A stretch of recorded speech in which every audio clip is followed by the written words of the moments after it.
Hello everyone, welcome to CSC 248. My name is Carl Zieber. I will be your instructor for this quarter. Due to our unusually late start this quarter, I've decided to have the first week be videos. That way anyone enrolling a little bit late doesn't miss any lecture or any important information. So this video is going to be discussing the syllabus and sort of the basic course structure. So just to start off, a little bit about me. I'm a graduate student in the mathematics department. CSC 248 is very much more of a math class than most other computer science courses that you take, which is why the computer science department reached out to the math department to find someone to teach it for you. My office is in building 38, room 207. So building 38 is the building in between the library and Baker. It kind of looks a little like this. Like this is the shape of it if you look at it from above. And on the second floor kind of cuts off a little bit here. My office is about right there. So that's where I am. That's where office hours will be held Tuesdays and Thursdays, 1 to 2, or by appointment if you can't make those. My email is right here. You're welcome to use it for any questions you have about course structure or course content or any sort of concerns that you have. Okay, our textbook is Rosen Discrete Mathematics and its Applications. The computer science department is actually trying to change the textbook for this course, but I've decided to stick with this one just for now. I'm not going to require that you buy it. I'm not going to be assigning any of the problems out of it or anything like that. I recommend that if you want more content, or if you want some practice problems, or to read a little bit about what we're doing before lecture, which is not a bad idea at all for mathematics like this, then go ahead and find a copy of the book so you can refer back to it. But don't feel like you have to spend money if you do not want to. All right, course description is just the usual one that's in the catalog.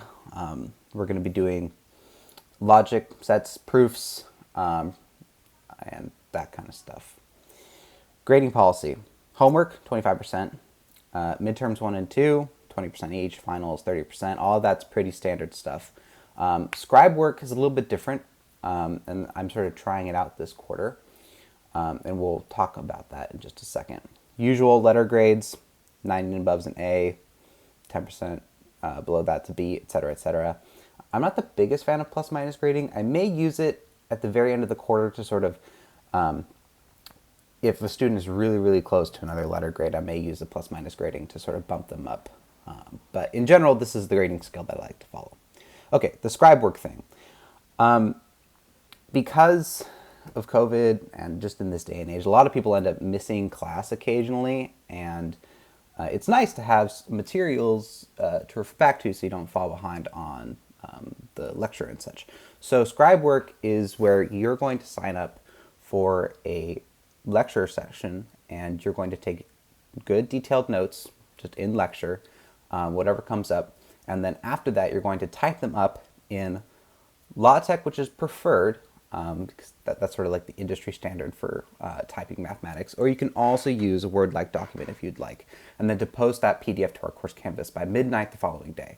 And I'll be looking over those notes to make sure that they're correct. Don't feel like they have to be long or verbose. You can keep it nice and tight. You don't have to spend, a whole bunch of time waxing poetic about whatever, but just have the information there and make sure it's correct. And you're totally allowed to show it to me to see if it sort of meets the standards that I'm kind of looking for. That is totally fine. I have a LaTeX template if you would like to use it. It has all sort of like the basic commands and such, and sort of the layout. And it should have everything you need there. And Overleaf is also really easy to use in general. It has a sort of Wikipedia that walks you through a lot of commands and environments and all that kind of stuff. So, and of course, you're always welcome to reach out to me if you want any help with that. I also have a link on our Canvas to sign up for a slot to do this. Please go ahead and sign up by the end of Sunday. That way we can get all of it sort of sorted out and people can get started doing that scribe work. Okay. Exams.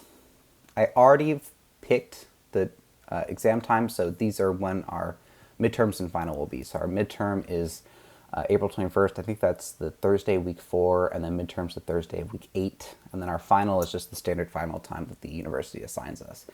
No calculators on our exams.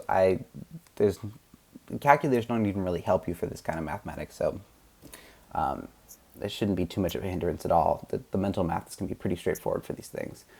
Closed note and closed book, but I am going to allow you both sides of a standard 3x5 index cards of handwritten notes so you can write down sort of important thoughts and organize the material and sort of prioritize things. If you need to miss an exam for anything, please let me know before the exam time.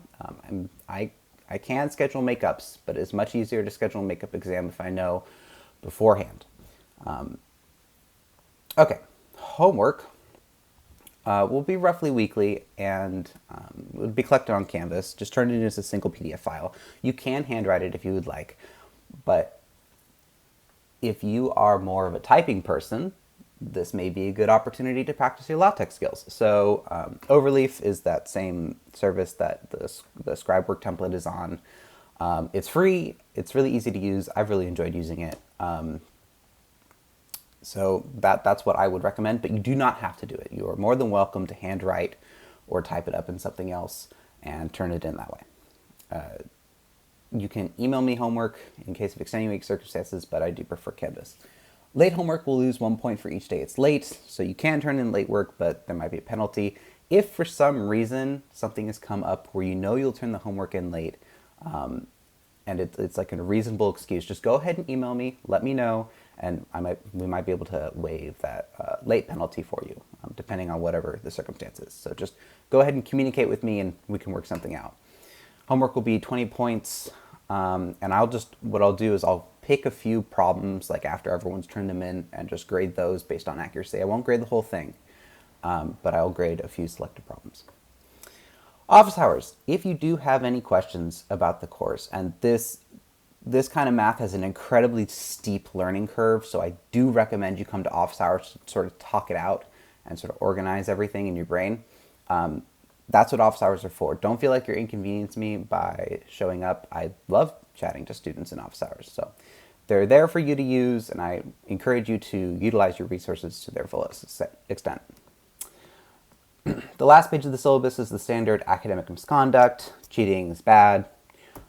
If you are a student with a disability and you would like accommodations for that disability, you need to talk to the DRC.